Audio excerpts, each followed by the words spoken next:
Vamos começar a nossa aula? Vamos começar com uma oração? Tudo na nossa vida devemos começar orando, pedindo orientação a Deus. Vamos lá? Vamos fechar os olhos? Senhor Deus, nós clamamos a Ti nesta hora. Queremos, Senhor, Te pedir que o Senhor possa guardar o meu aluno, a minha aluna que está do outro lado assistindo esta aula. Senhor, que o Senhor possa alegrar seus corações, que o Senhor possa alegrar, Senhor, os corações de seus familiares. Senhor, que nenhum mal há de acontecer a eles. Queremos Te pedir a Tua bênção, que o Teu Santo Espírito possa estar visitando eles neste momento desta aula. Pedimos a Tua bênção, Pai, em nome de Jesus. Amém? Então, nós, na última aula, falamos sobre a Reforma Protestante. E hoje nós vamos corrigir as atividades que nós fizemos. E eu ainda estou aguardando o louvor que foi enviado para vocês ensaiarem e mandar para mim via WhatsApp. Combinado? Estou aguardando. Então, nós vimos que na Reforma Protestante, Martinho Lutero, que foi o líder, né? Foi a pessoa que idealizou a Reforma Protestante na igreja a qual ele pertencia. E ali ele viu que havia muita coisa errada e que a igreja vendia indulgências, ela vendia pedaços do céu, né? Então a igreja se enriquecia às custas do engano, da mentira. Então Martinho Lutero, ele protestou. Ele escreveu as 95 teses ou sermões e afixou lá na porta do castelo de Wittenberg. Então, nós aprendemos hoje que devemos valorizar a Bíblia, estudando, aprendendo cada dia mais e mais. Por quê? Pessoas que nos antecederam sofreram muito. Muitas até morreram para poder traduzir a Bíblia que nós temos hoje. Então é um motivo de alegria nós podermos fazer uso da Bíblia. Sei que cada um tem o seu tipo de Bíblia, mas não podemos deixá-la de lado. A própria palavra fala lá em João, né? No capítulo 8, versículo 32. E conhecereis a verdade vos libertará. É conhecendo a Bíblia que nós vamos ser o quê? Libertos, que nós vamos ser libertos da ignorância, libertos do pecado, porque nós vamos aprender com Deus todas as coisas, certo? Vamos lá? Então, na página número 4, vamos lá. Na atividade número 1 diz assim: descreva o significado de cada parte da rosa de Lutero e pinte-a conforme a cor original. Você sabe qual é a cor original? Deixa-me ver se eu tenho ela aqui.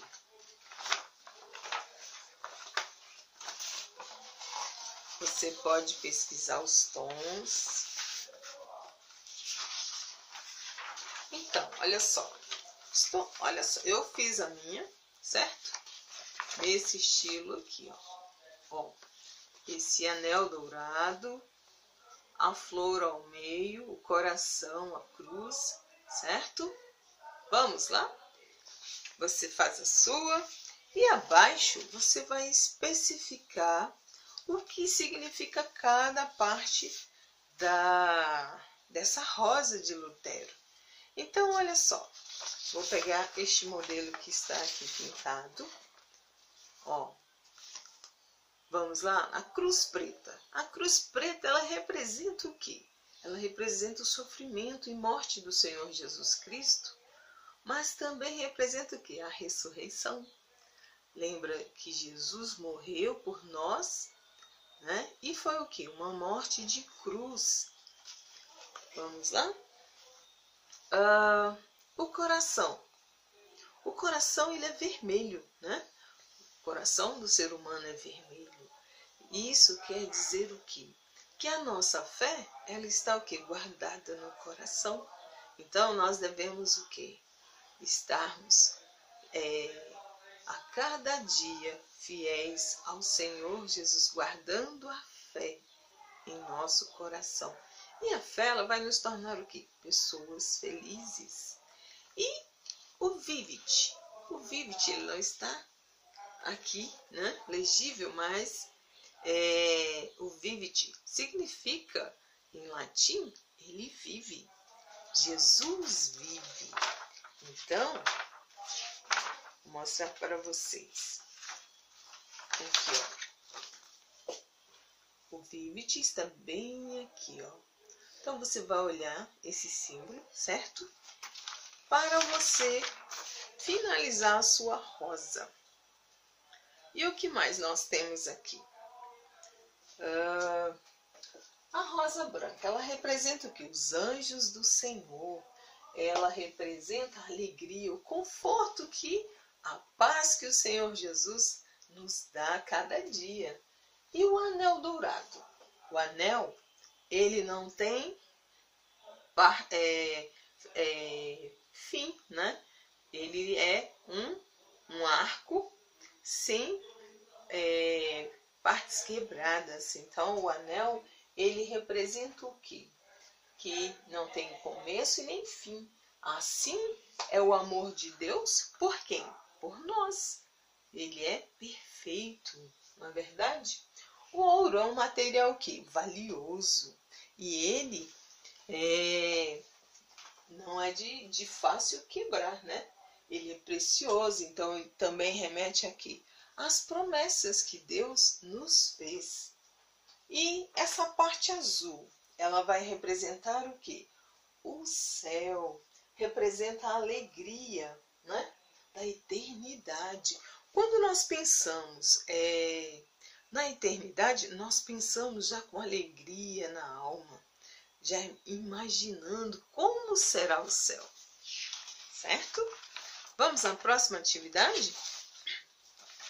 Na número 2, diz assim: Martinho Lutero afixou 95 teses ou sermões, né, na igreja de Wittenberg. Cite as 5 principais e o que significa cada uma, certo? Então, vamos lá. A fé, a graça, só a Cristo e só a Escritura e só a Deus a glória. Então, a fé. Sem fé, nós não podemos agradar a Deus, não é verdade? Então, pela fé, nós cremos que o Senhor Jesus, ele veio para nos dar a salvação. E a graça? A graça foi o quê? Um favor que o Senhor Jesus nos concedeu, um favor que nós não merecemos. E é pela graça que nós nos mantemos o quê? Firmes, fiéis, buscando no Senhor Jesus a cada dia, buscando conhecimento e a Escritura, né? A Escritura é através dela que nós vamos conhecer o quê? A verdade. Então, se alguém falar, a Bíblia não me ensina, você pode repreender a pessoa. Ensina sim, por quê? Ela fechada é um livro, mas quando você a abre, é a boca de Deus falando ao nosso coração. E só a Deus a glória.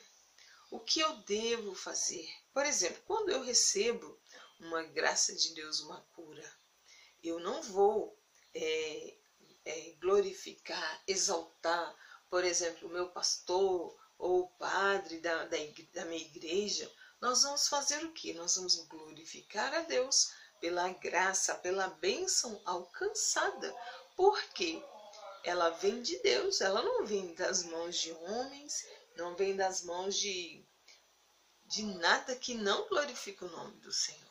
Então, devemos guardar sempre no nosso coração a verdade, como o Senhor diz lá em João, no capítulo 8, versículo 32. Conhecereis a verdade e a verdade vos libertará. Então, a verdade é o Senhor Jesus. Nós conhecemos Ele a cada dia. Mas de que forma? Lendo a palavra, lendo a Bíblia de Gênesis a Apocalipse. Ah, tia, mas é muito difícil entender a Bíblia. Quando você for ler a sua Bíblia, você vai orar, vai pedir para o Senhor Espírito Santo para estar do seu lado, para te ajudar. E você vai ver que você vai compreender. Você vai começar lendo do livro do Evangelho de João. João, ele fala muito do amor de Deus. E aí você vai ler, você vai compreender. Quando você terminar de ler o Evangelho de João, você vai começar por Mateus, Marcos, Lucas, certo? E aí você vai compreender o que o Senhor Jesus fez aqui e continua fazendo. E aí, depois que você terminar de ler os Evangelhos, você vai partir para o livro de Atos. O livro de Atos fala Atos dos Apóstolos, mas na verdade são os atos, são as manifestações do Espírito Santo sobre a igreja primitiva, a primeira igreja que passou a existir. Então, aí, depois que você terminar de ler o livro de Atos, você vai chegar até Apocalipse. E depois que você terminar de ler o Novo Testamento, partiu para ler o Velho Testamento. Começa por Gênesis. E a cada dia que você for lendo, vai marcando na sua Bíblia o capítulo que você leu. Combinado? Então, vamos lá para o número 3. Na época de Martinho Lutero, houve muitas mudanças. Dentre elas, ele traduziu a Bíblia. Descubra qual era a língua em que a Bíblia foi traduzida e qual era a escrita anterior. Sabe qual é? Então, Martinho Lutero, ele pegou a Bíblia, que era escrita em quê? Em latim, e a traduziu para o alemão, certo? Então, já imaginou? Você vai para a igreja, vai assistir a missa, ou vai assistir a um culto, e aí eles estão lá falando, o dirigente está falando, o padre está falando, o pastor está falando, e você não entende nada, né? Então, hoje nós somos o quê? Agraciados pelo Senhor. Nós temos a Bíblia. Claro, essa aqui é a Bíblia da criança. Vou lhe mostrar. A minha Bíblia não está aqui perto. Mas cada um tem a sua Bíblia. Você, criança, tem a Bíblia para a criança. O adolescente vai ter a Bíblia para o adolescente. E o adulto, a Bíblia para o adulto. Por quê? Porque você vai pegar numa linguagem que você vai compreender, certo? Por isso que muitas vezes tem pessoas que não gostam de ler a Bíblia, porque acham difícil. Mas não é difícil. Pegue uma Bíblia do adolescente, peça à mamãe, peça ao papai para te dar de aniversário, para te dar de presente uma Bíblia. Você sabia que a Bíblia é o melhor presente do mundo? Pois é. Porque é a palavra de Deus falando ao nosso coração, certo? Vamos lá? Número 4.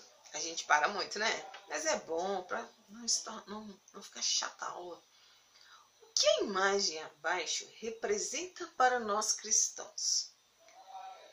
Se Martinho Lutero fosse vivo, você acha que ele faria alguma mudança na igreja de hoje? Dê a sua opinião.